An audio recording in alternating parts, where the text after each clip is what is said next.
dia de novo.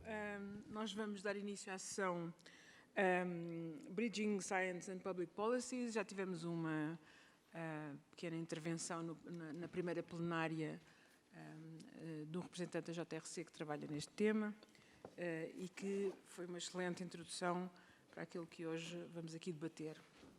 O que vamos debater é a facilitação, por um lado, a perspectiva que tanto os decisores políticos como os cientistas têm sobre como é que pode ser feita a ligação entre os dois, e depois a facilitação do caminho da transferência entre ciência e política, e políticas públicas em concreto.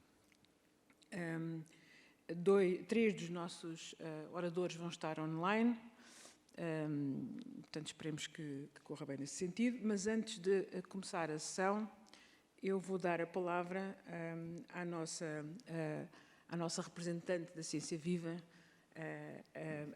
a Marta Vasconcelos, que nos vai falar de um pequeno projeto de Ciência Viva, dos alunos da Ciência Viva, que nos abrilhanta as sessões.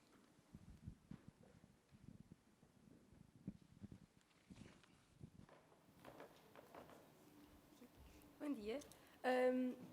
Estava preparada para falar em inglês, não sei se preferem em inglês ou em português. Okay. Pode ser português, se quiser. O que tiveste preparado, melhor. Pode ser. Vamos então. Good morning, everyone. I'd like to talk to you about this project I'm involved in, but for that, I'd like to ask you to teleport with me into Phobos, which is one of Mars's moons. Phobos was where we, as contenders in the European Space Design Competition, were asked to conceptualize a space colony. You see, the Space Design Competition is a simulation of the space industry, and in that competition, we're asked to conceptualize, like I've just said, and come up with these detailed proposals. But who am I? Well, my name, like our moderator just said, is Marta Vasconcelos, and I'm a 12th grade student. Although I prefer to think of myself as an in-the-making aerospace engineer. I was made aware of this competition, supported here in Portugal by Ciência Viva and PT Space. Then I partook in the first stage, the national stage, then in the European stage, and now I'm one of 12 European students, 4 of whom are Portuguese, who have been selected to take part in the final stage, the International Space Settlement Design Competition, which will take place at the Kennedy Space Center at NASA. Exciting, right?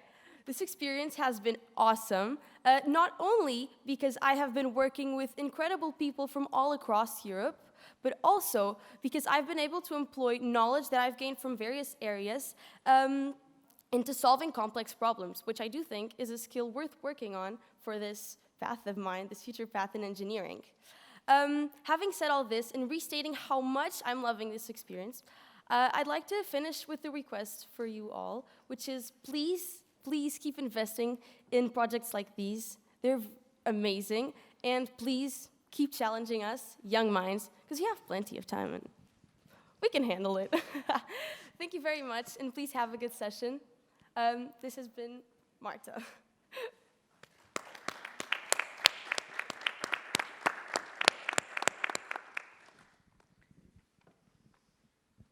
Excellent, thank you. It's inspiring to see such enthusiasm in youth. We are going now to start the session. Please,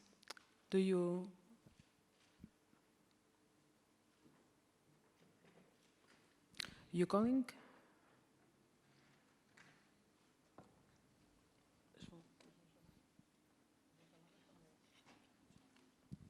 Okay, so we'll start with Vítor Curado Simões, who is talking to us about science and policy making in Portugal. Thank you, Vítor.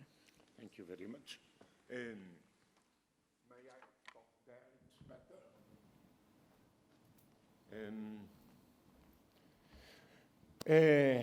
Okay, bom dia, good morning. There is always doubt about the language to use, since we have foreign invitees in this panel. I use the English language, but if you have any question, you may raise in Portuguese, in English, in Spanish, in Italian, whatever you'd like, not German. Okay? So I'll talk about science for policy in Portugal, and mainly about, is this for the next slide, what I will present here is a report I wrote with the addition to colleagues of the European Commission. I wrote for Joint Research Center of the European Commission on science for policy in Portugal. In that process, I have bothered Professor Teresa Ferreira, for instance, and many other people. You may find this report at the URL you have there. And here are the acknowledgements for many people that supported me along this process. And now I'll enter into the matter.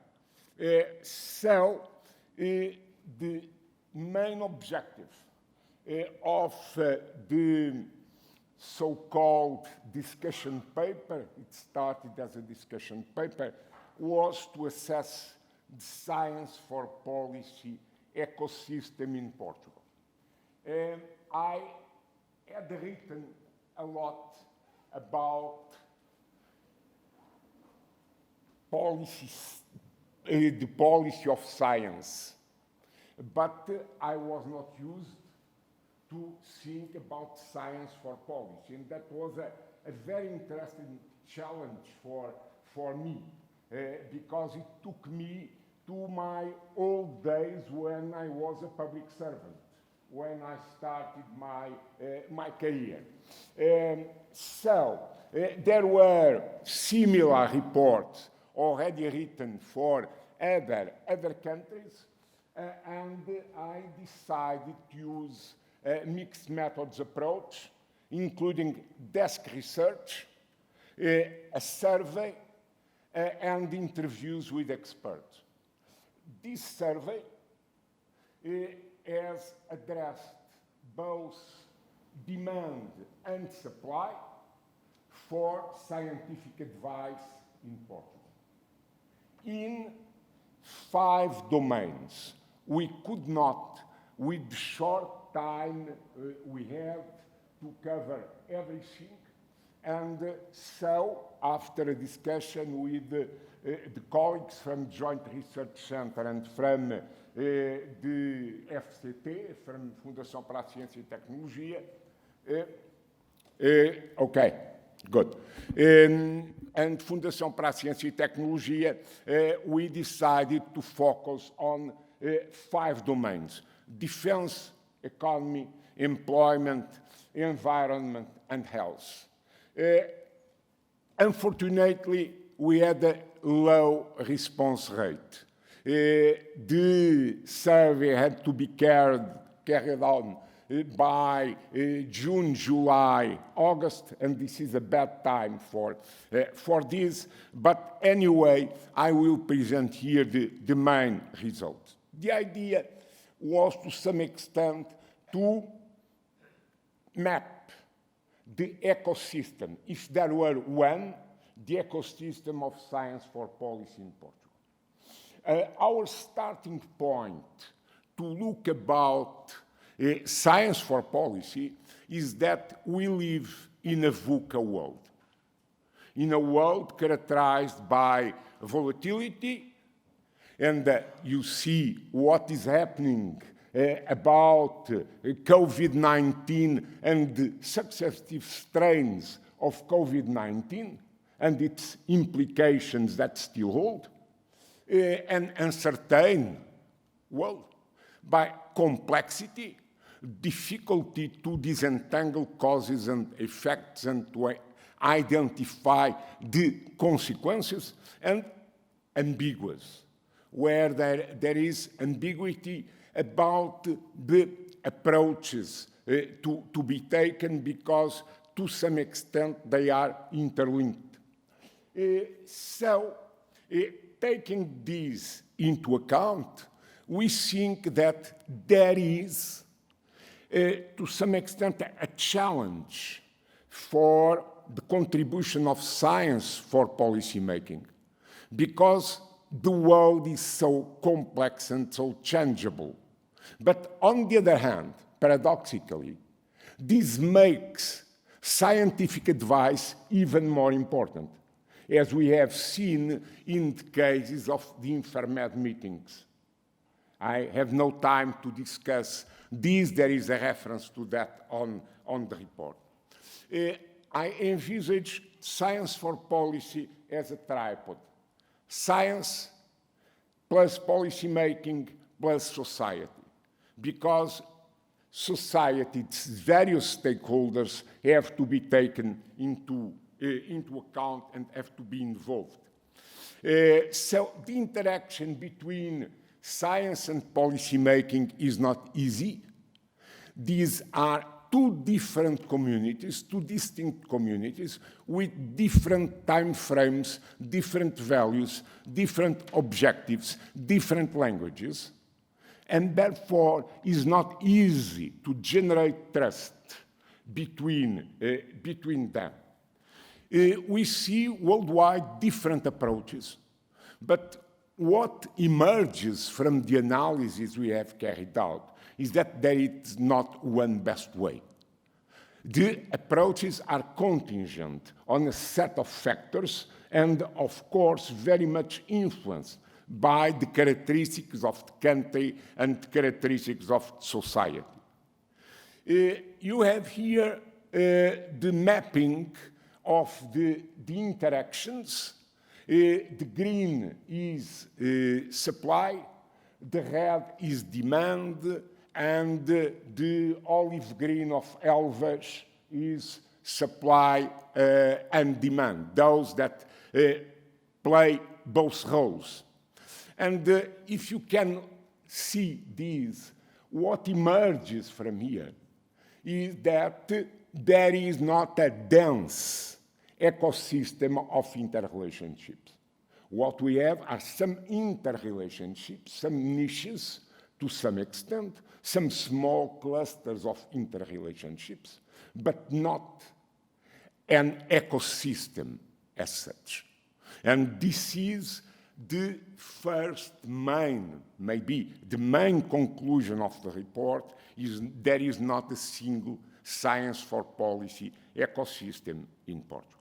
However, there is in Portugal a diverse set of mechanisms for scientific advice.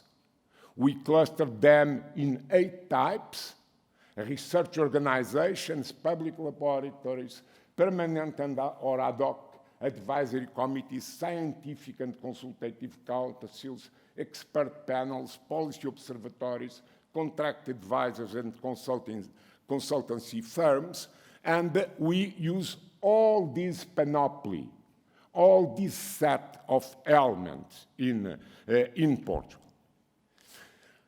The third conclusion is that the assessment of scientific advice objectives and quality is very uneven. While for demand, the red, and supply, the green, the graph to some extent overlaps. The position taken by experts, and we interviewed a relatively wide set of experts, some 15 experts, they are much more critical about conditions. And what emerges is that scientific advice is mainly focused on synthesis of knowledge and on brokerage of knowledge. Is more requested than unsolicited. There is not a strong continuity. It goes to some extent by waves, depending on the needs felt by public organizations. There are 4 more conclusions or findings, if you prefer. Policy-making bodies, I mean public administration bodies, do not seem to be fully aware of the importance of science for policy. It is another paradoxical perspective. While we found that Portuguese society accepts very well science and recognizes the relevance of the Portuguese scientific community, both at home and abroad, but this is not exactly translated in a demand from policy-making bodies. International instances are playing an increasing role, namely the European community and related organizations. The statute of the university career discourages the practice of scientific advice. When the progression in the career is based on publications, is a publish or perish, and there is no room, no time, no interest in providing scientific advice to policy making in the country. And a final conclusion that is, in my view, extremely important is the insufficient formalization and coordination of scientific advice procedures.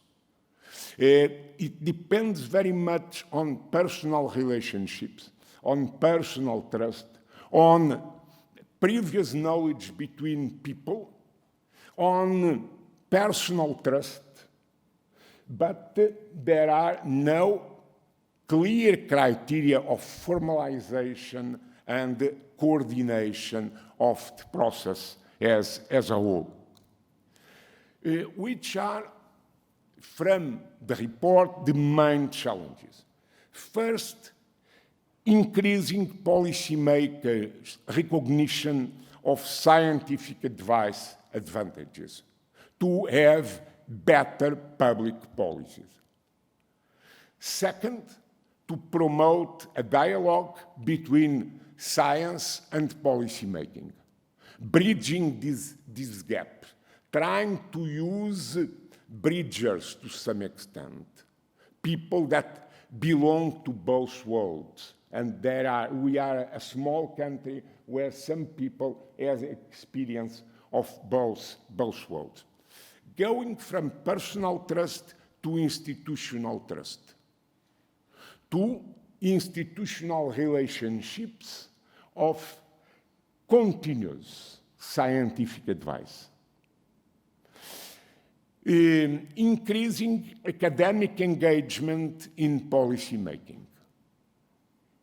For the reasons I have explained before, this is not so strong in many cases. To increase transparency at different levels in terms of the assignments, in terms of the conditions, and finally, to improve formalization and coordination of science for policy activities. There are several opportunities. I think I'm running out of my time. Some opportunities and some challenges, and this will be the last slide, the need for further research and action. And I leave 3 topics with regard to further research. I would suggest the Fundação para a Ciência e Tecnologia to issue a call for research projects on science for policy.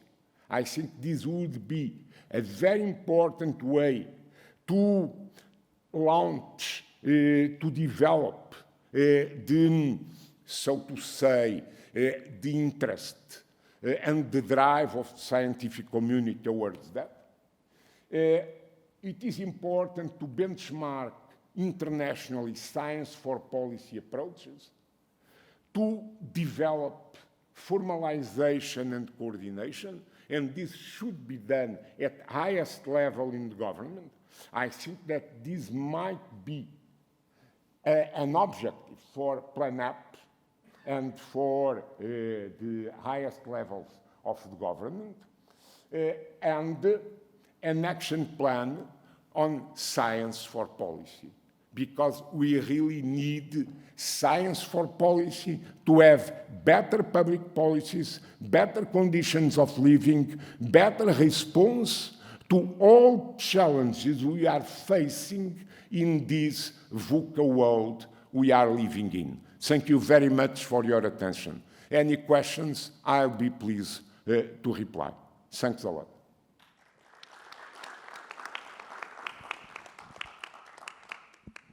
Thank you. There is institutions in Europe that, by their experience, have been doing this bridge between science and society, between science and public policies for a long time. One of those is the INRAE, the Institut National de la Recherche Agronomique et Environnement in France. So Patrick Flammarion is going to talk to us about how INRAE in France does this bridging.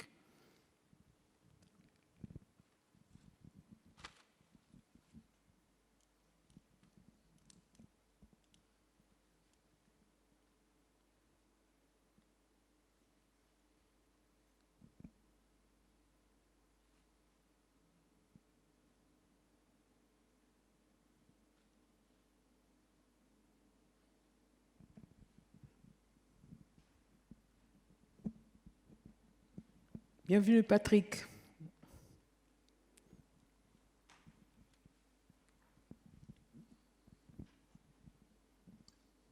Can you hear me?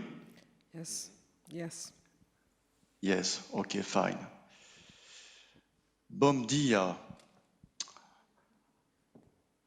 I will finish in English, sorry. And very sorry not being present with you today due to other commitments. So I'm Patrick Flammarion, a water scientist in ecotoxicology, and now Director General for Scientific Expertise and Policy Support at INRAE.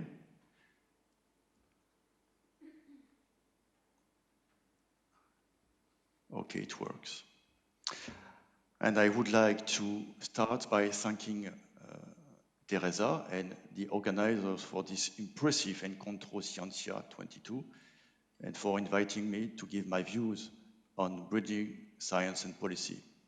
I will present very briefly who we are and our organization of Science for Policy, but mainly I will give you concrete examples of actions.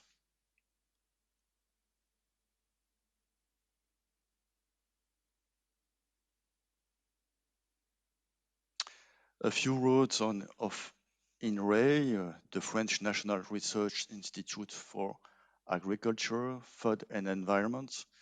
It was formed in 2020, 2 years ago, by a merger between two national French research institutes, INRA and IRSTEA, known for their inputs on research, but also on expertise and policy support. In 2020, we defined our strategic priorities for the next 10 years, 5 scientific orientations on environment, agroecology, bioeconomy, health, and digital technologies, but also below 3 policy orientations, the first one being to put science and expertise at the heart of our relationship with society. And it shows, I think, the importance of bridging science and policy in our institutes. Indeed, as you know, science-based policy advice is in high demand, mainly because we are living in a changing world, and there's therefore a huge need for scientific diagnosis and anticipation from local to global scales.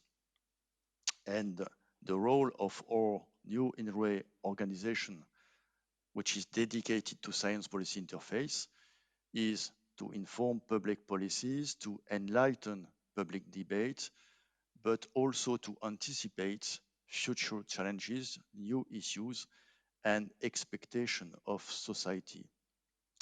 And in a national research institute, expertise and policy support activities are in strong synergy with research activities. Indeed, by listening to our partners, we can anticipate new needs, new major trends affecting society and science, and we can adapt them, take them into account in our research program priorities. This is made possible thanks to various activities on policy support that you can see on the slide.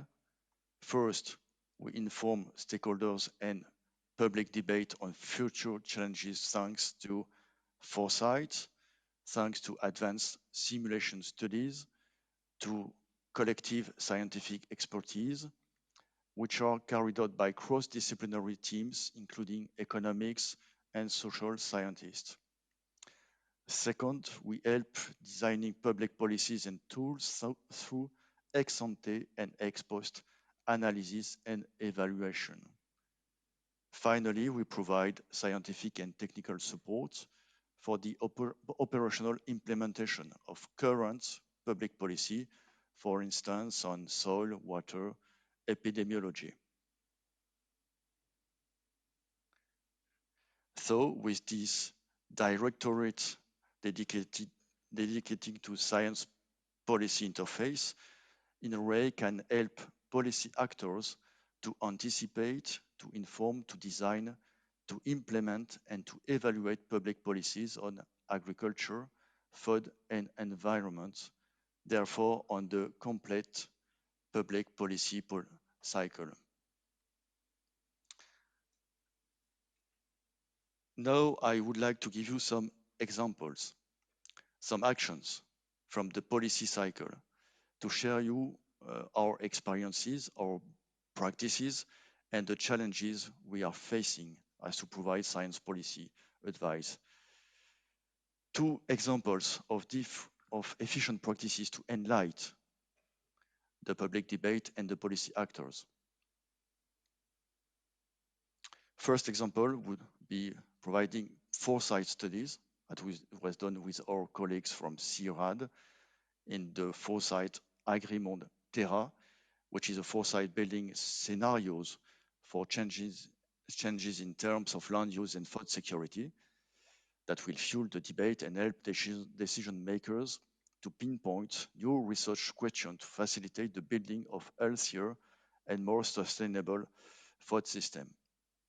Another example of foresight is carried out with the European Research Alliance towards chemical pesticide-free agriculture with 34 other organizations from 20 European countries, and it's dedicated to develop scenarios of chemical pesticide-free agricultures in the European Union by 2050. And we will deliver this foresight in December this year, 22.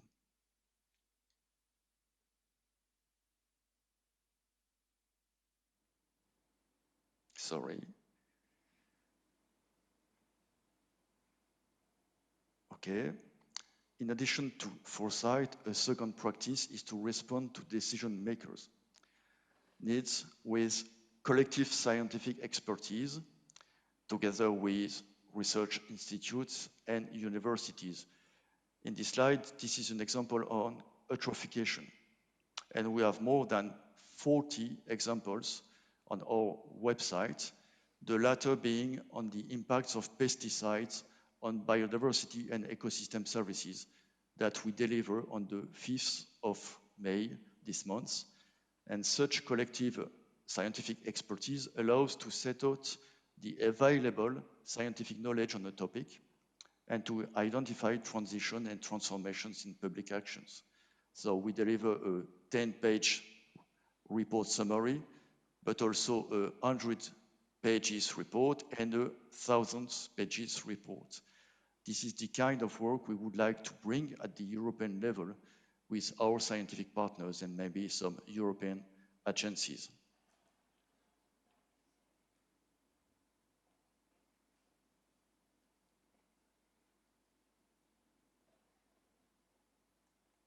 Now, moving on around the public policy cycle, we are also organized to provide scientific and technical support for the implementation of public policies using methodological tools, references, and databases. These very operational activities are carried out by our research laboratories or by special joint units with public partners and which are dedicated to policy support. For instance, we have a service unit for soil mapping and surveillance called InfoSol, implemented to help the French Ministry for Agriculture and the Ministry of Environment to coordinate soil survey and monitoring for France.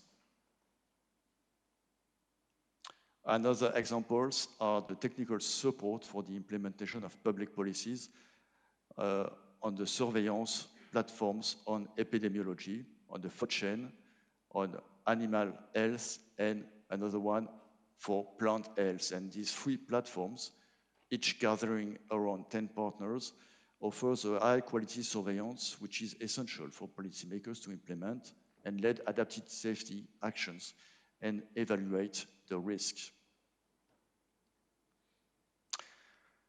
To finish on concrete practices, we are also trying to develop more innovative and participative ways to support and to inform policymakers.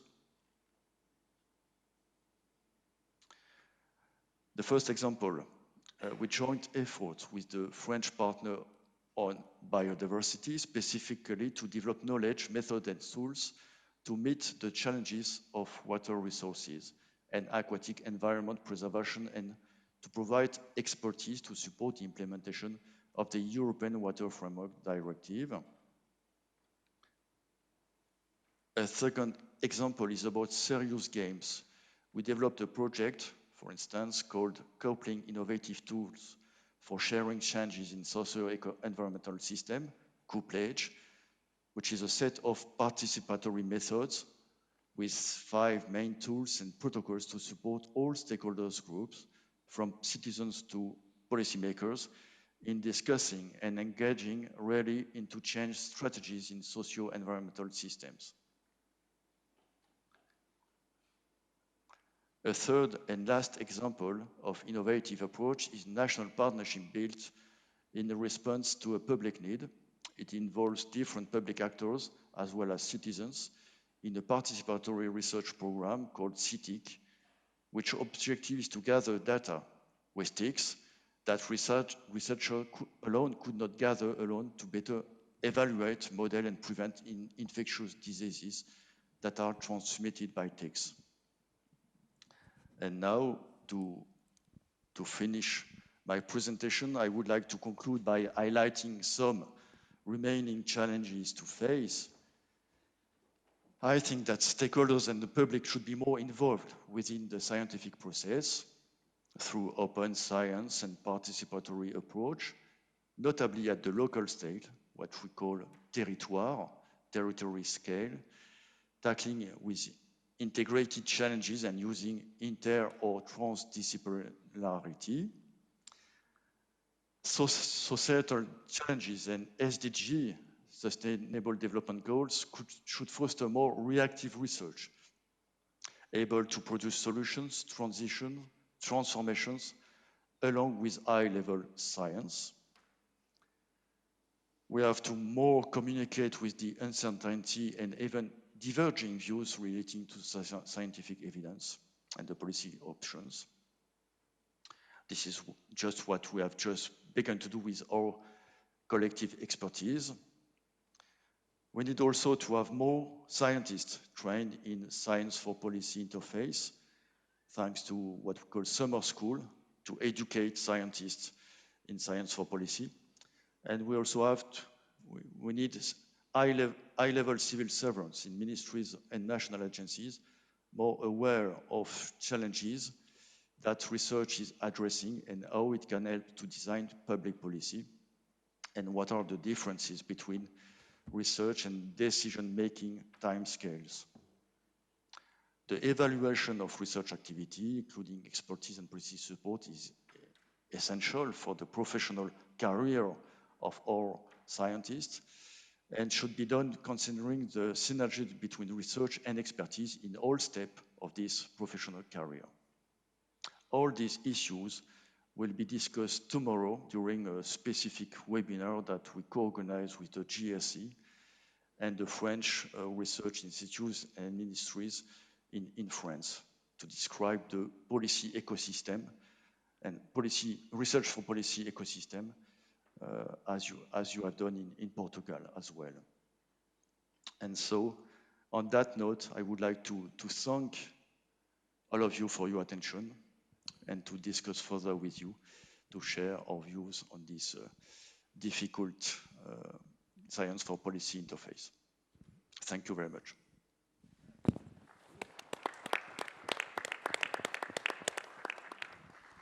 Thank you, Patrick. Precisely, we have here two elements that impersonate such a connection. Antonio Santos is talking to us about how university and science helps in a case study policy, and Mario Caetano from DG Territory is going to show us how this can be applied within the framework of a ministry. So, Antonio.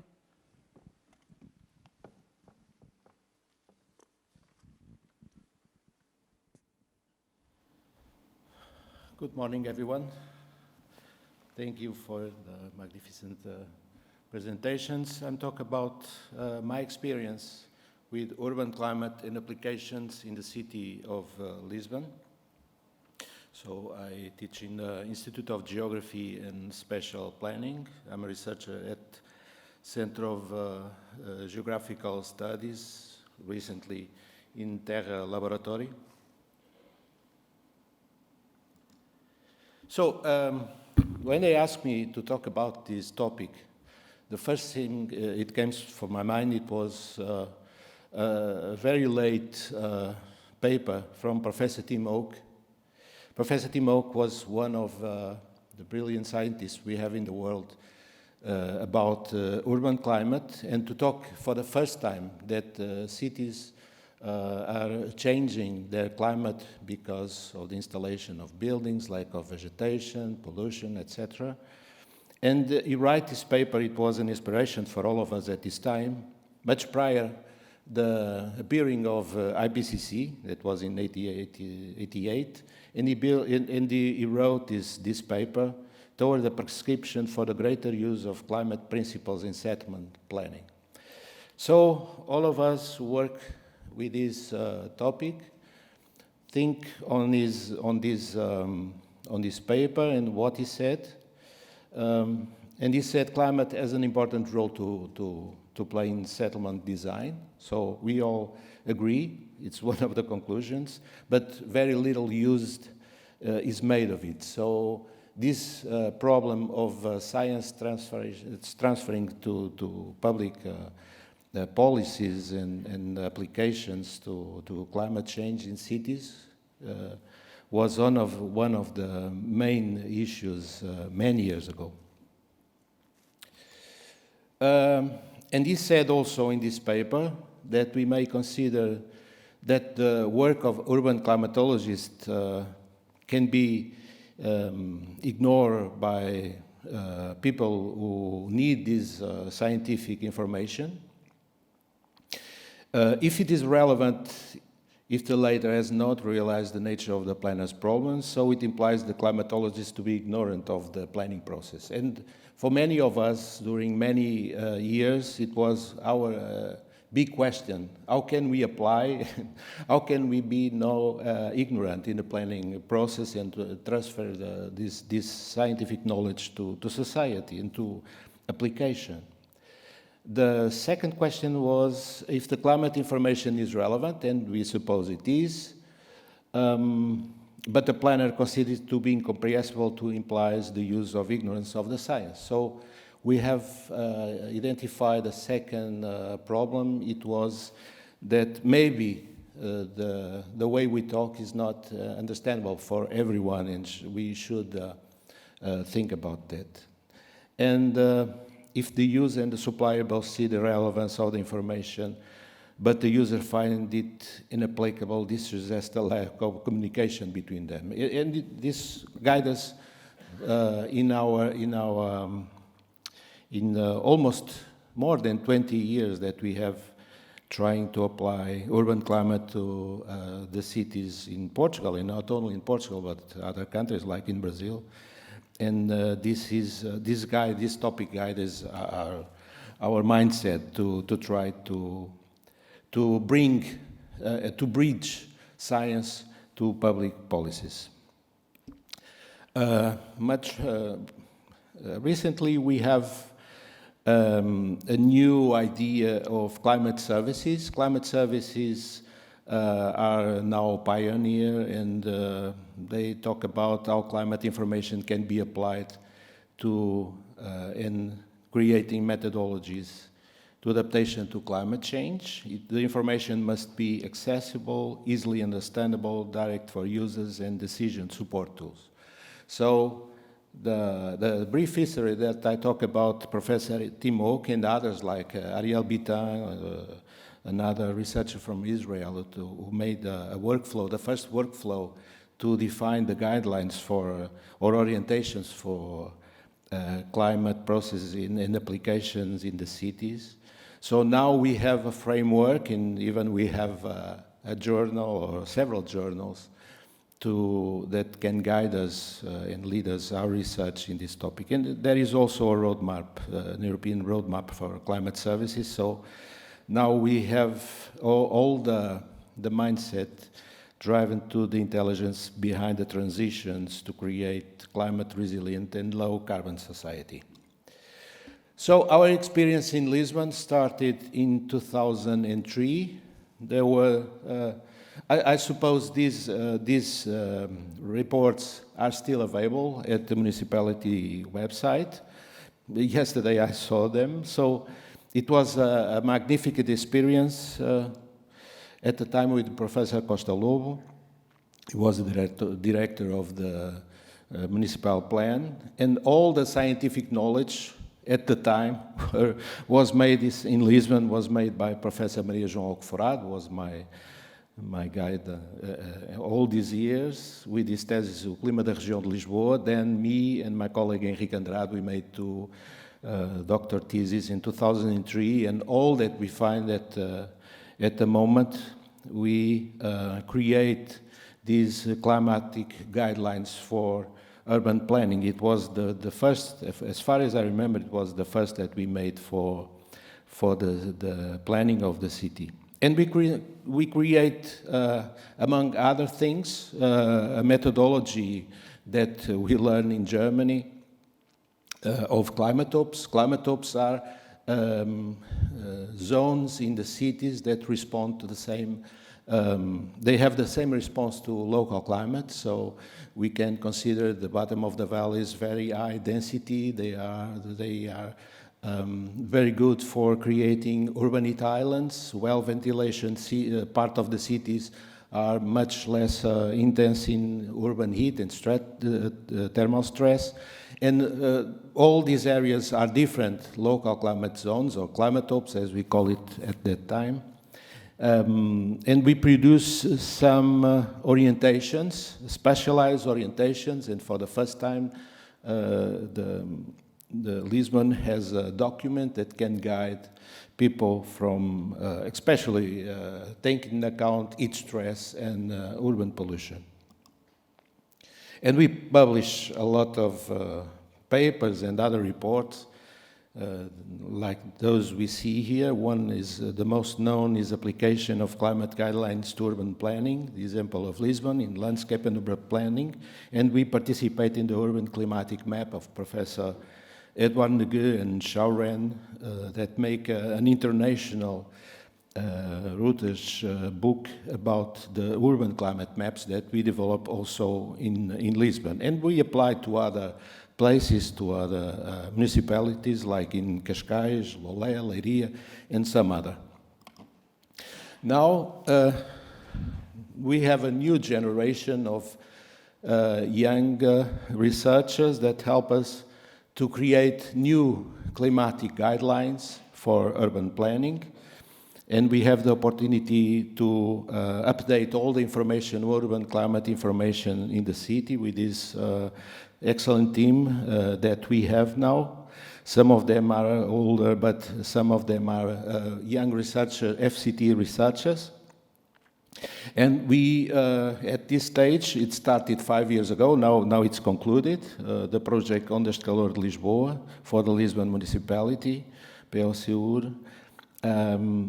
And now it's finished, and we produce and we make we have new topics in the Lisbon City Council. One of the tools that we have now is several indexes of rock nutlands, capacity of urban buildings, volumetry, and urban density. Urban density here for an urban climatologist is not the height of the buildings by the area they occupy, but the space inside the city, the urban canyons, where all fluxes and all the heat fluxes are exchanged between the buildings and the urban canyons. So it is very important to us to discuss again the compact cities, because from the point of view of environment of a city, a compact city is much more polluted, is less ventilated, and creates heat stress. So we must discuss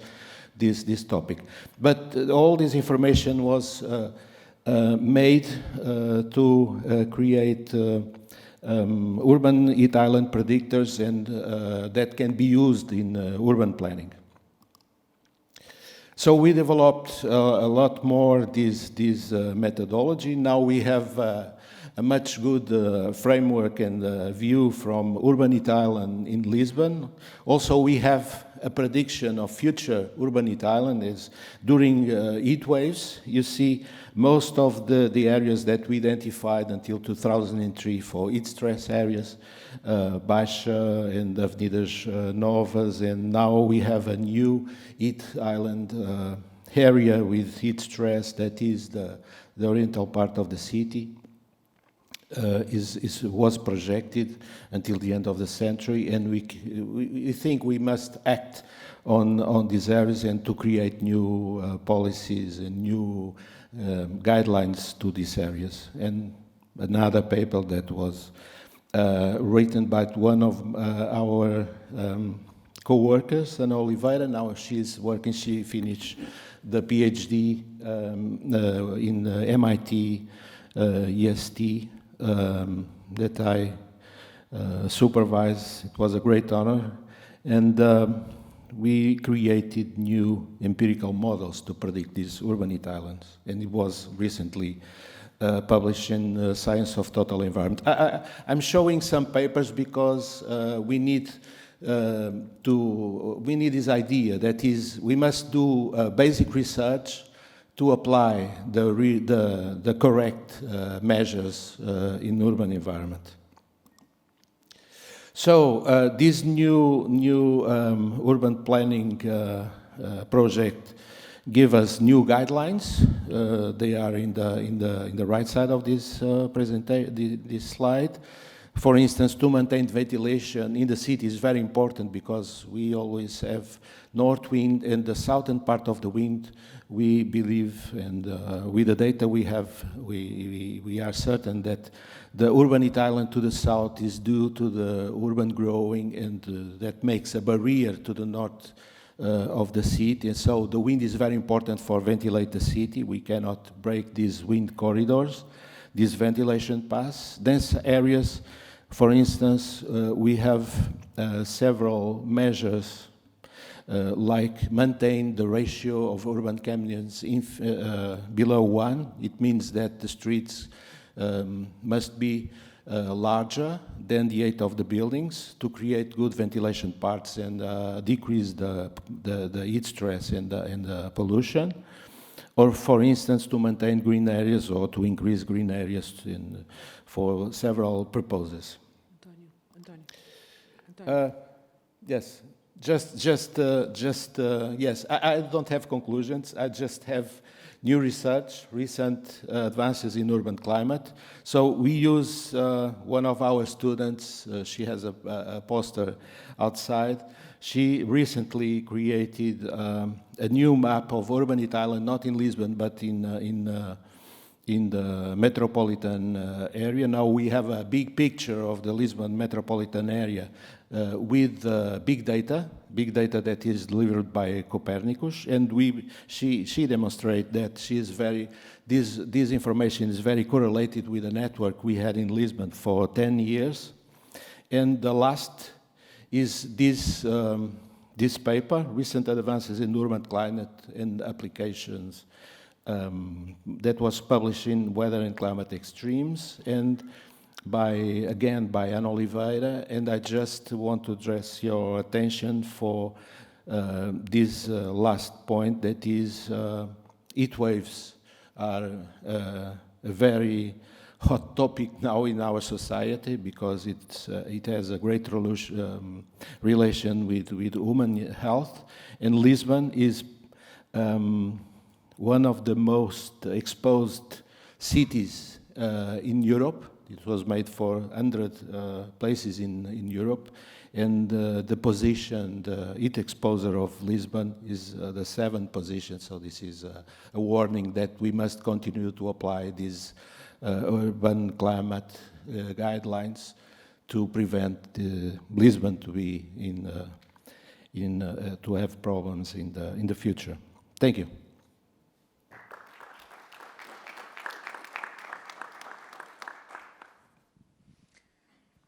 Mário.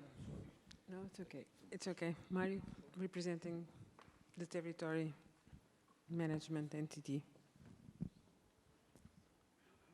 Bom dia a todos. Good morning, everyone. Okay, so I'm going to present you SMOS. It's a system based on space technologies and artificial intelligence for land cover monitoring developed by my institution, by DGT, Direção-Geral do Território. Just to set up the scene, so let me tell you what we understand by land cover. So land cover is the observed biophysical cover of land surface. So we identify the artificial areas, agriculture, forests. And then we have another term, land use, which basically describes the function of the land cover. So for example, artificial can be residential, industry, transport network. And then usually we put together these two terms and we say land cover, land use, and we use the acronym LCLU. Why is land cover land use important? So it's, as you may understand, very important for land planning to know where are our urban areas, the forest, the agriculture, how is it changing throughout the time. Very important for the management of our resources. Very important for risk assessment, for example, fire risk, flood risk, and of course for climate change and for desertification assessment. The best way to characterize the land cover land use is through maps. And the land cover land use is the thematic cartography most used in Portugal and all over the world. So it's a very key geographical information. So how do we traditionally map land cover? So we have an aerial photography, we say it's orthophoto, and then we have an analyst on the computer that draw lines defining areas that share the same land cover and the same land use. So we identify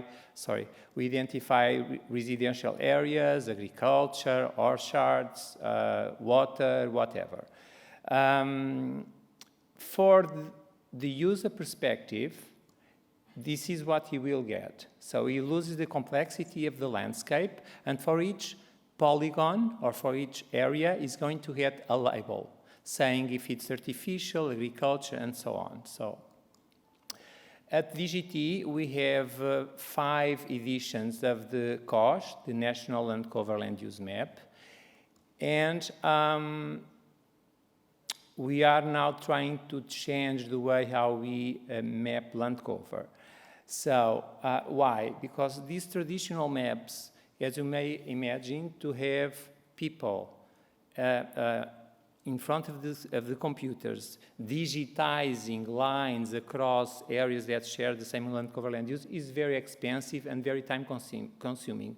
This is the reason why we don't have annual land cover maps. Since 1905, we just have 5 editions of this map. And on the other hand, there is a substantial generalization. For example, we don't map single trees or single buildings.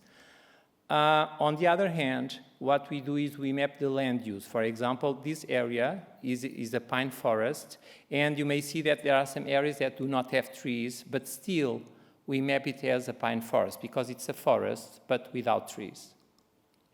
So we need less map generalization, continuous monitoring, and new products. How? With new data and new tools. So we are using Copernicus data, the Sentinel satellites, because Copernicus actually caused a paradigm shift in Earth observation. We have very high frequency of image acquisition, high spatial resolution, and free access data policy, very important. So this is one example of the images we are using. We have these kind of images every 5 days for all over the world, including Portugal. And we have, this image has a pixel of 10 meters, or a resolution of 10 meters. For doing an annual land cover map, we use 1 image per month, so meaning that, for example, for mapping land cover map for 2018, we use 12 months. These, in total, we have 1.2 billion data values. So this is clearly a big data problem, and this is why the traditional algorithms for image classification do not work. And so we moved into artificial intelligence. So we have the data with free and open data policy. We have the tools and know-how. At DGT, we have been using funding from ESA, from FCT, and from European Commission to build a competence center for satellite image processing for the territory, and we have a purpose. We have the societal needs, and so all the products we have in SMOS are based on the needs of the public administration. So at Auditório, we are the national mapping agency. We do official land cover maps. We have a research center on satellite image processing, and we have a long history of co-creation within public administration. So it's a perfect combination for developing a new system.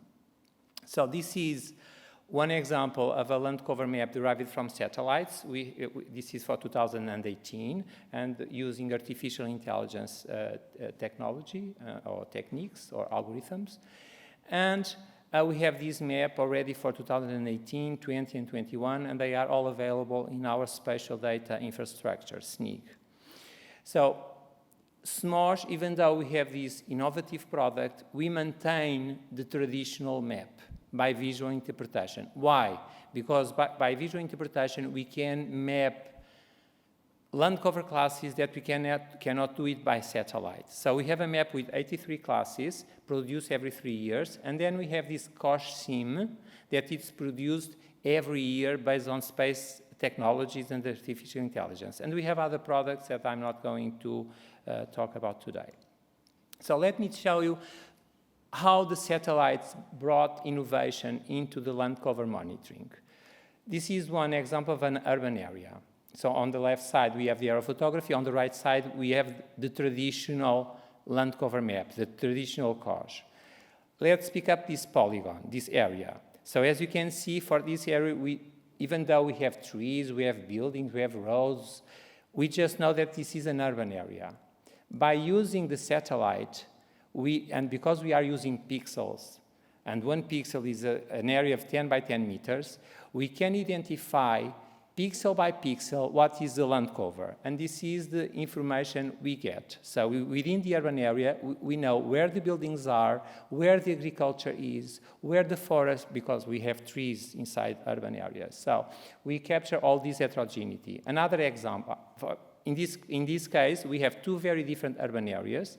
In the traditional map, all these two areas are cataloged, are labeled with the same class, but in our new map, you may see that they are completely different. One is almost all artificial, and the other one, we have artificial areas, agriculture, grassland, trees. And imagine the impact that is to use this new map for flood risking or for fire risk or for urban planning. It's very different and much more precious. So another example, this is one agroforestry area in the south of Portugal. This is where you can see the cork trees and the grassland. This is the traditional land cover map. So for that area, for the agroforestry, we just know it's an agroforestry area. By using satellite data, we are able, because we are getting information pixel by pixel, we can identify where the trees are. So this is the map we get for the southern Portugal in agroforestry areas, meaning that the purple is the trees and the yellow is grassland. How can we use SMOS for forest applications? So this is one area that in the center of Portugal, and most of these areas, I said before, is covered by pine forest, except those gray areas, which is eucalyptus. Now, what you can see is that even though it's a forest area, we have many areas that do not have trees because they were cut. They will grow, but in that year, they are not there. So by using the satellites, we can actually identify the areas that have trees and the areas that do not have trees. And we can do this all over the year. And so by using these satellites and artificial intelligence, we are able to do forest monitoring by mapping the clear cuts, by mapping the fire maps every month.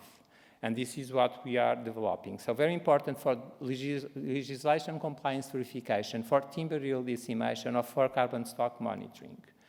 For agriculture, we are also developing a product where we map 31 crops all over Portugal. And this is one example of the crop. This is possible not because the crops have a different spectral signal, but because they are on the ground in different moments in time. And so we do the phenology curve, and we are able to identify all these crops. For fire risk assessment, what can we do? So this, on the left side, we have the traditional map. On the right side, we have the map derived from satellite. And you can see that it's much more heterogeneous, which makes sense, because on the left map, we only identify areas larger than 1 hectare, because we have people digitizing polygons, so it's completely impossible that the analyst identifies very small areas. In the map on the right, we have all this heterogeneity. Now, this is another product we have at DGT. We call it the National Rural Urban Interface Map. Basically, we identify the interface between urban and rural areas, and then we classify this interface according to its proximity to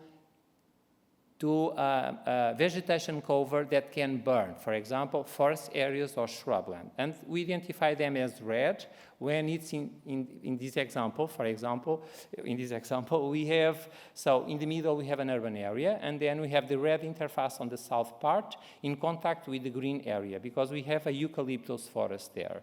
Okay?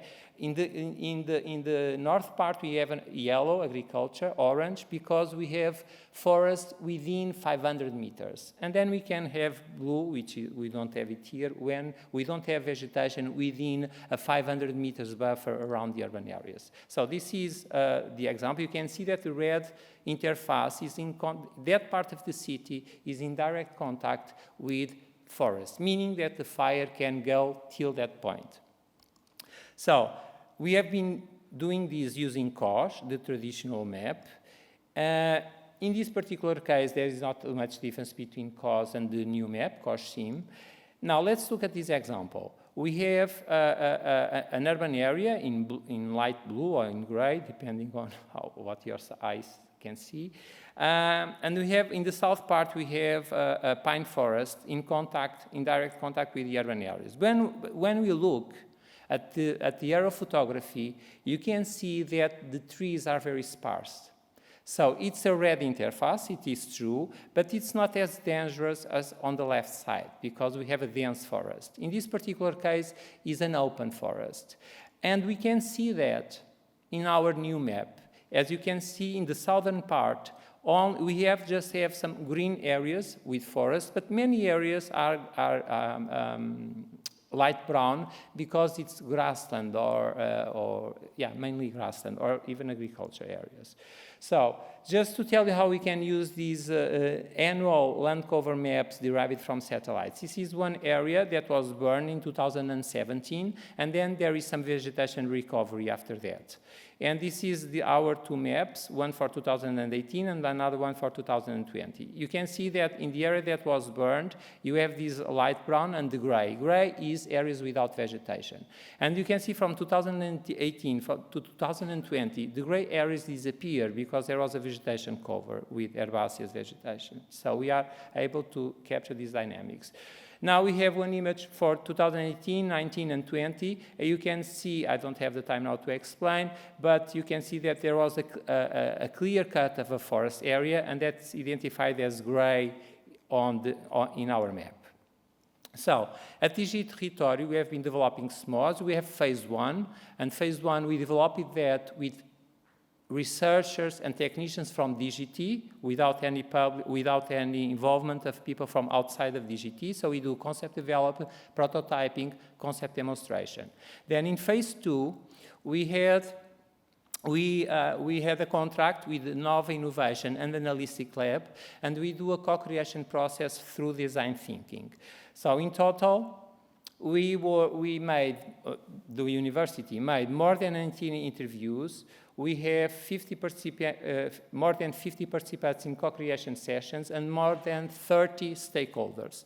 So through this co-creation process, we were able to compile 390 ideas for our products and also for the governance mechanism and for the way how we can disseminate the information. So we are now in phase 2, and for phase 2, after that project developed by the university for co-creation, we invited universities to help us to develop new products. So we have working with us IGOT, the Faculty of Sciences from Lisbon, the Faculty of Science from Universidade de Coimbra, we have the Instituto Superior de Agronomia, and we want to bring much more.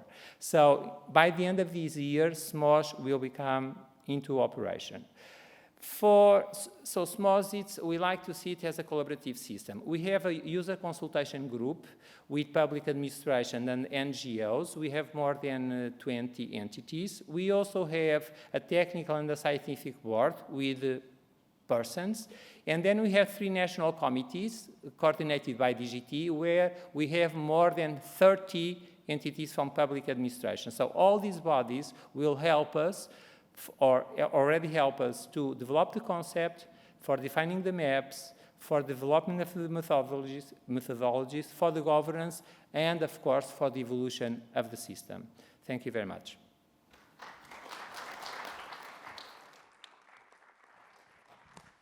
Thank you, Mara. So we see here two examples, maybe the very typical examples. One is when the university, by a certain research group, creates knowledge that we know it's useful for the public policies. And so, in a way, it reaches out to the public policies, and in general, it can be directly or indirectly used. And on the other example, we have DG Território that is leading in itself this bridge between science and public policy. So it's actually creating knowledge, and the exact word is co-creation knowledge between the different partners. So these are two very nice examples. Maybe DG Território is not the more common one.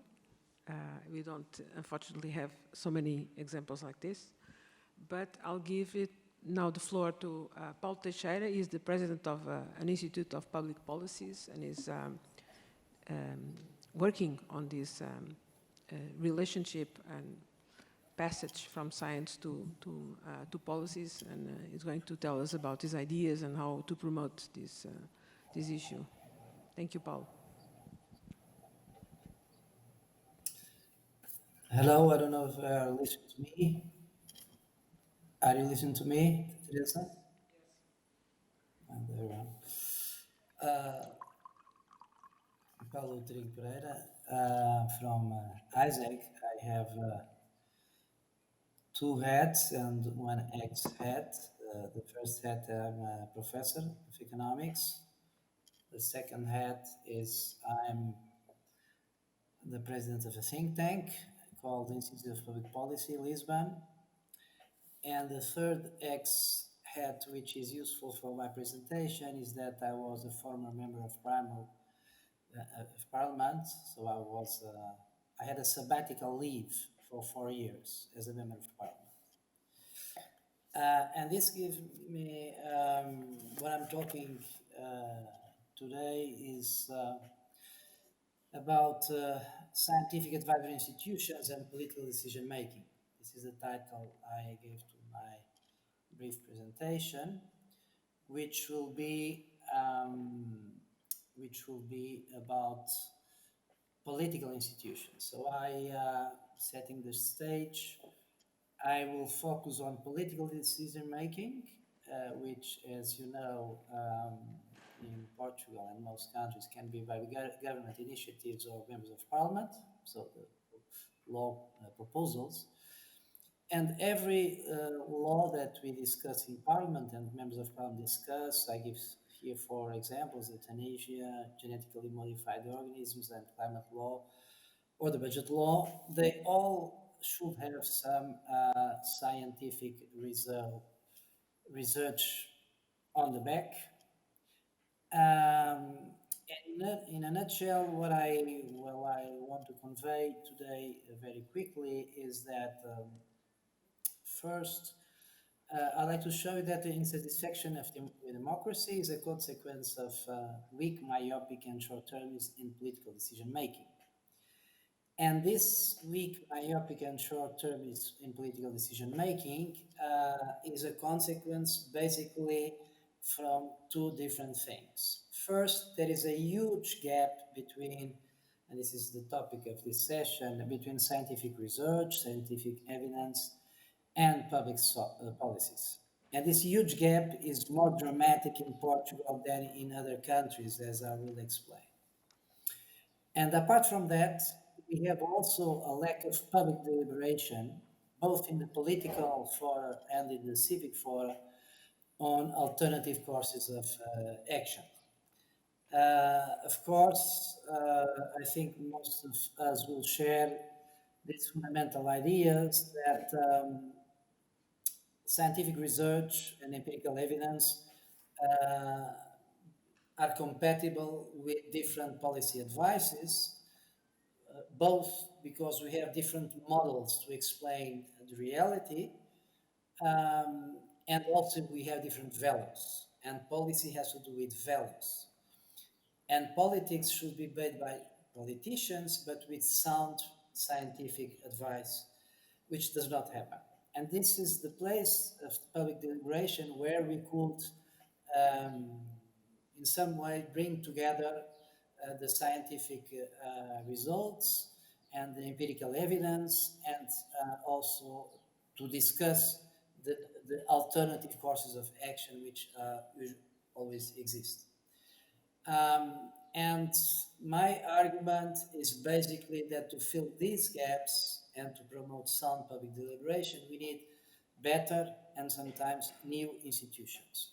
I'm going to quickly, because I don't have much time, I'm going to develop this argument using basically 2 examples: the Portugal bankruptcy of 2011 and climate change.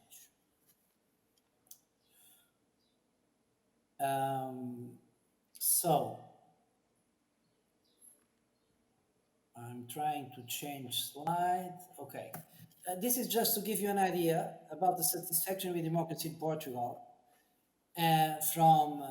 Since we have Eurobarometer, And the lowest levels that you see there is exactly during the crisis between 2011 and 14, when Troika was in Portugal.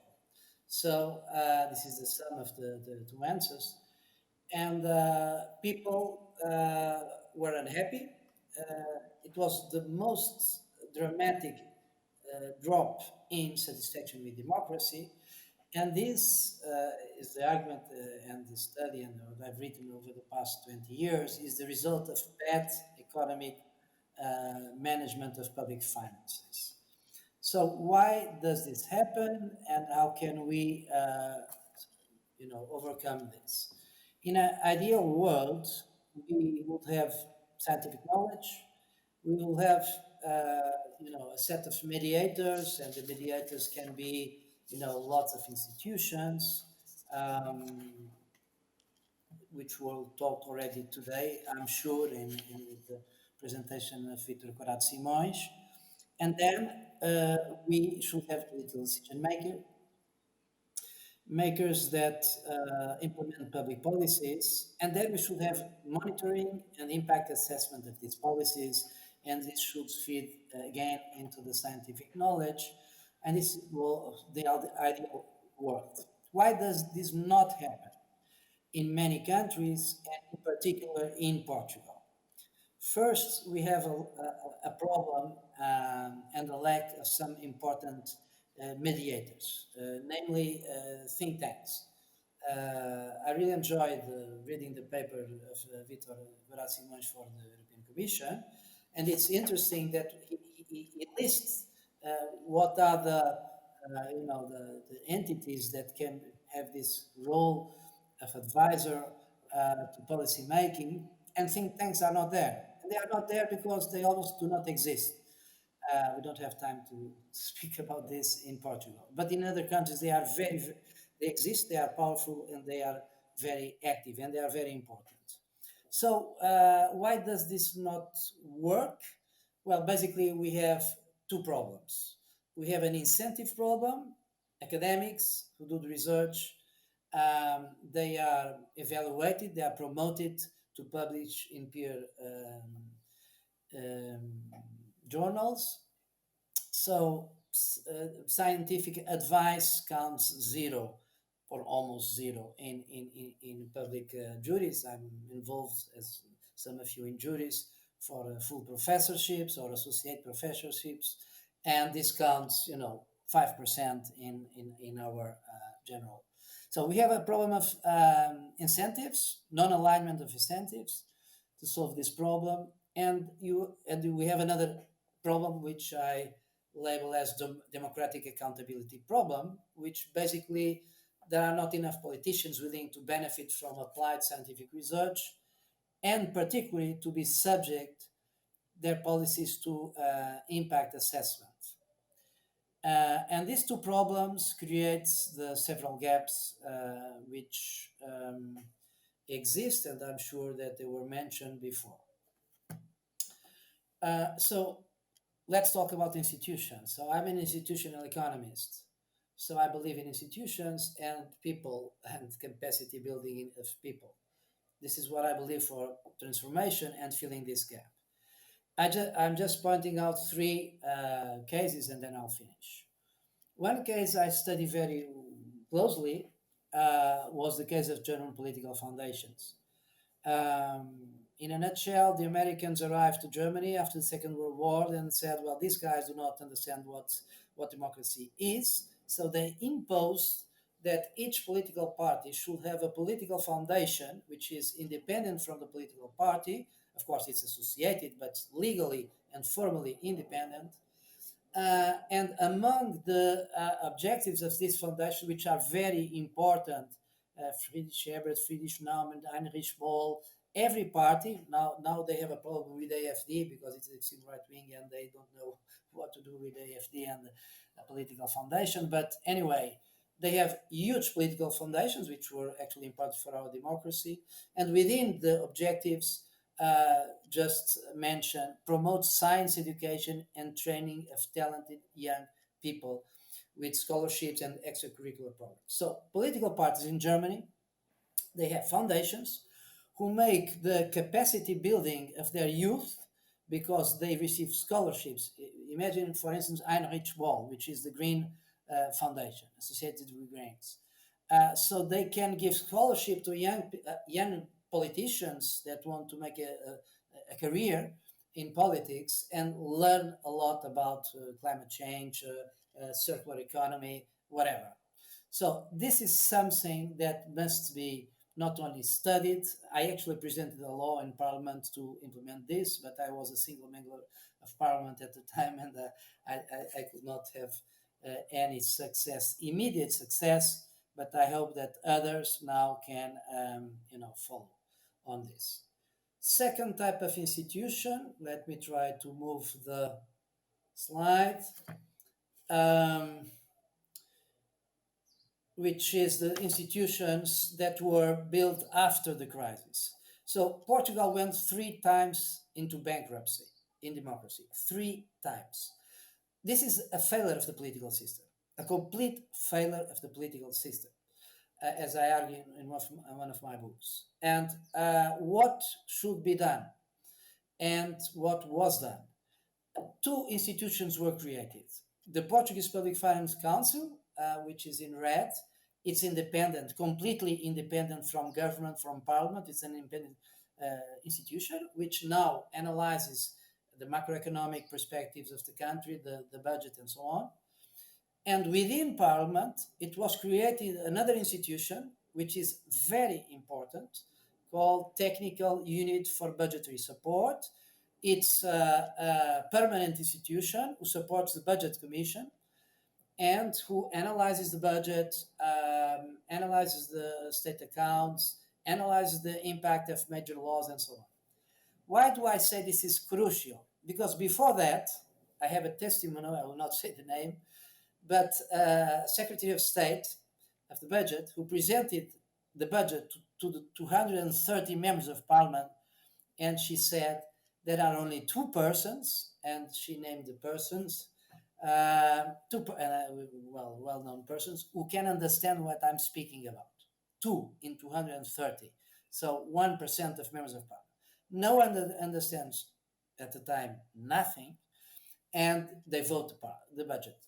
So now this institution is very important. It's working quite well. It has its problems, as all institutions, but I think it's an example to move forward.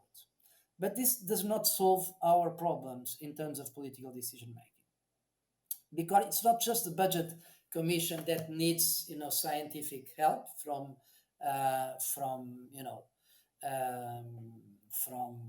researchers. And there are basically 2 models when we think about future generations, when we think about climate change. So how can we empower members of parliament and make this connection? There are basically 2 models: the Austrian model, the French model, and the third model, which is the Portuguese model. I will leave to the debate if there is time for any debate. But the Austrian model is to have an institution outside parliament. In the case of Austria, is in the Austrian Academy of Sciences, who has researchers from various fields, about 18, and they give advice to the members of parliament. The French model is to have an entity within parliament. Parliament has 2 chambers, the members of parliament and the senators. So 17 members of parliament, 17 senators, and the scientific committee. And the model that we, when I say we, it's me, Alexandre Quintanilha, we remember the Socialist Party at the time, between 2015 and 19, we tried, or start to try to implement, was one body within Parliament that has a connection with a body outside Parliament, and then that every time there is a new law, a law that needs scientific advice, it can make this happening very quickly. Converging to the end, because I'm sure that my 10 minutes must be ending.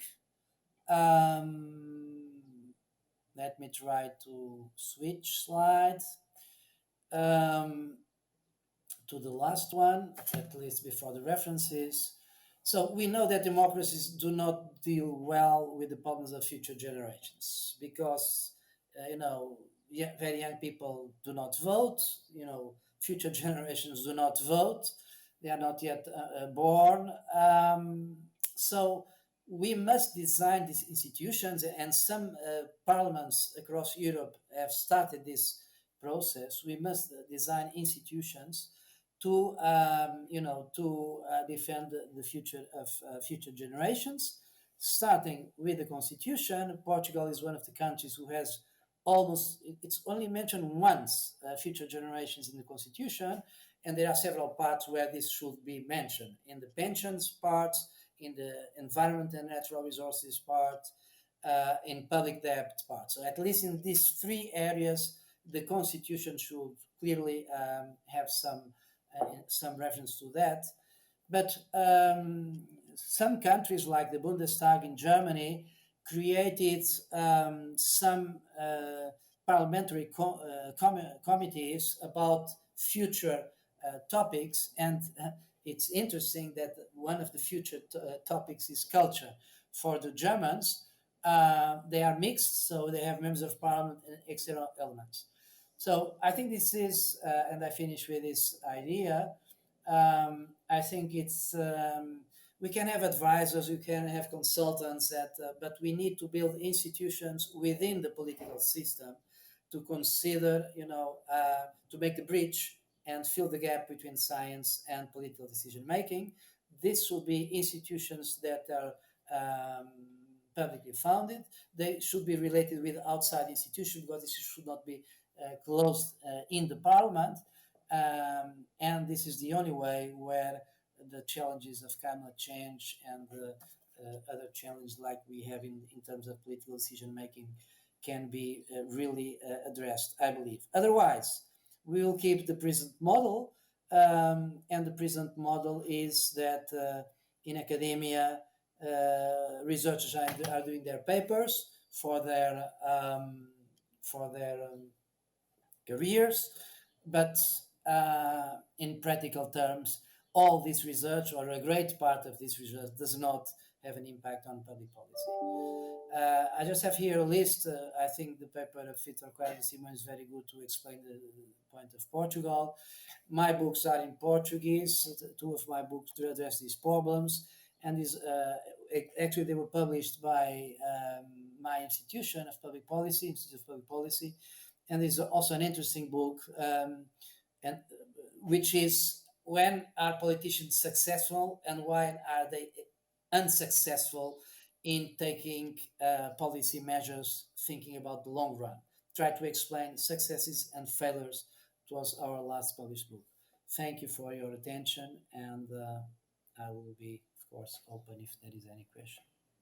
Thank you, Paulo. Well, I'll just open for a couple of questions. Do I see someone in the audience? Yes? No? Okay, so I have, actually I have two questions. One for Paulo. Do you think the panorama is different when you consider science in less economical aspects, like territorial management, when compared to economy and more social economic aspects? Can you say that what you were talking about is basically aimed at social economy and not really more technical aspects of management? Okay. Do you want me to answer now, or? Yeah, please. Well, it's interesting because sometimes when you think about science and when you think about parliament, you make the connection with the Science Commission. But I think that all areas of science have implications in all commissions: Agriculture Commission, the Sea Commission, the Educational Commission, the Science Commission, of course. And what my experience tells me in Parliament is that political parties in Portugal, they are very weak because they do not have the equivalent to the German foundations, and the young people who are advisors in the cabinets of ministers, in the cabinets of members of parliament, and so on, do not have good background. So I just gave the example of the budget, but I could go to more, genetically modified organisms. Should we legalize them or not, or the impact of some pesticides, or so I would say that science, in the sense of science applied to policy, or which is necessary to be to make a good law, it applies to every field of public policy, every field of public policy. And our weaknesses is very big. The only institution that was made within Parliament was in the Finance Committee. They are not, and it was not easy to create it. And this is because we went 3 times to bankruptcy. There is not bankruptcy in not creating enough patents. Portugal does not create enough patents. But if we are not very well on that topic, this not creates a bankruptcy. Of course, it creates a real problem for our economy. It should be a central topic on the Economy Commission. So how could we, help laboratories, all the ecosystem of research to make the bridge between universities and corporations to improve our industry and registration of patents. Of course, there is perhaps a legal dimension as well. And so to finish, I would say that this is a general problem. And this is what makes me a bit skeptical. I don't know if it's the age. I'm moving more in advance with the age, becoming more skeptical because, there are some progresses, but not at the speed that it's needed for Portugal to recover. Yeah, thanks. Well, that links really to skill and competence. Mario, do you think the Portuguese academia, can public authorities really distinguish which science is being really skillful and competent in order to provide co-creation for you? Is it clear for the institutions? I don't know. I just know about my case. I cannot speak in name of the other institutions, but I think there is a lack of dialogue between the public administration and universities. If we are able to increase the dialogue, then we can have the director generals and president of institutions inviting the universities to help them.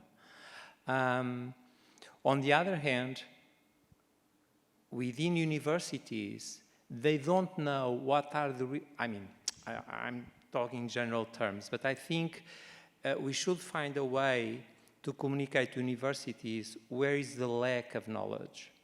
And so I think we have this lack of communication, this lack of dialogue between public institutions and the universities and research centers.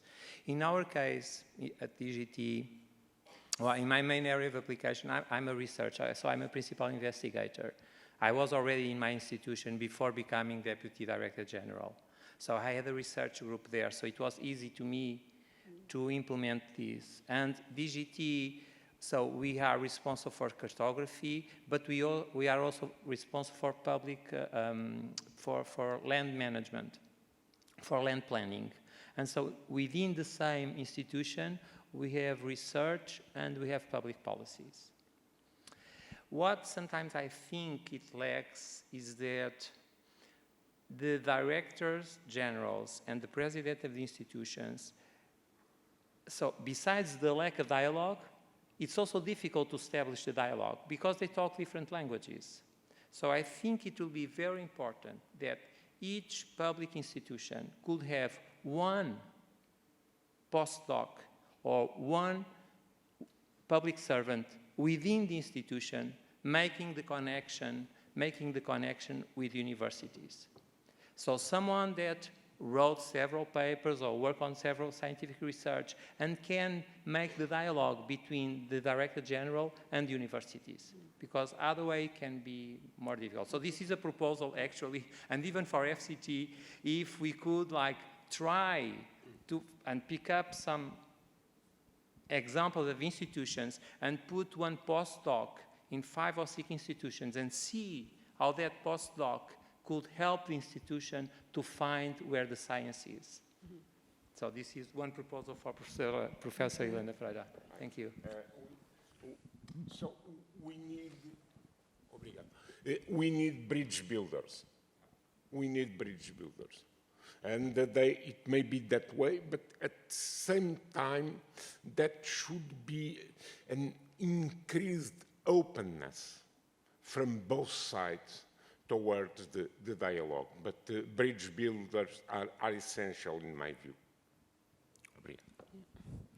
António, was it an easy path to make the outreach and go on to planning using what you were producing as science? Yes. I should say yes. It was the experience that we have with Lisbon municipality was at the beginning was very difficult because of Mario said that it's lacking we lack a bridge. We have to construct a bridge, and we didn't have the same language at the first in 2003, 2005.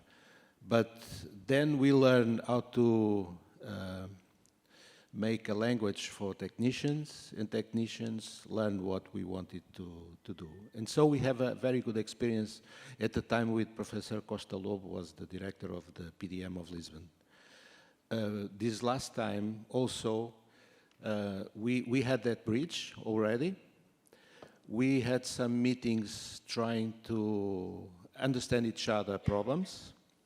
And I think it was very successful, this experience now. So I believe we can expect, if we build this bridge, I believe we can deliver our information, and technicians can benefit from it, and public can benefit this and produce better policies in the future. And I believe now they are very motivated, but I also understand why, because they need funds to continue their work, and also us. So maybe the solution can pass for giving more funding, competitive funding for other institutions that can produce their own work, and maybe after that they join us in universities together with, for new research and new implementations and creating new politics. Okay, thank you. So some clues here, co-creation, the mediation, the importance of mediators. Think tanks, in a way, are mediators, or at least novel producers of novelty within the political system. So I think there's a lot of things to do. Can I ask you something? Do we really need an ecosystem, or can we have alternative ways to do it, like, for example, small foci of actions like we have here? Or do we really need an ecosystem? Okay. Is it important to have a strength between all the actors, or? Okay. Obrigado. Well, the ecosystem was the question that was raised to me in that report. So I had to address that. In fact, there is no ecosystem. I think that we have some clusters, some small groups of relationships that already work in different fields. We have to increase that fabric, to forge more relationships and more diverse relationships. But at the same time, there is a need for overall actions.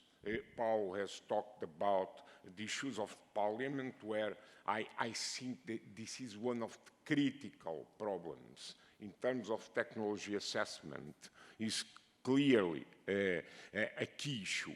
For instance, I had no reply from the questions I raised to the leaders of parliamentary commissions, zero reply. Okay, this shows how aware they are of these issues and their interest in these issues. I think there is a need for more formalization, more transparency, because we need to go from the cases of personal relationships that have worked, as you have mentioned, to more institutional relationships that would enable the development of a denser and more tight fabric of interrelationships in different areas. Maybe another issue I would like to bring is, of course, we can have universities and research centers developing new methods and new tools for doing new products or for doing better what we are already doing. But another thing is, how can we introduce innovation within the public administration? Because sometimes the dialogue with the Director General, with the President, is very easy. But then when we go into the technicians do not want, many times, innovation, because they are afraid to lose the importance they have in the current state.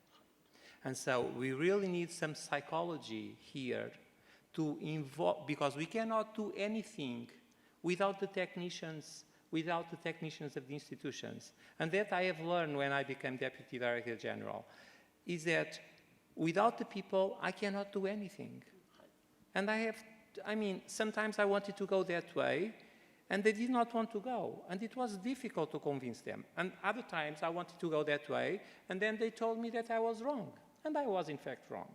So we need to find good ways so that the people, the technicians, can get involved with innovation. That's another dimension.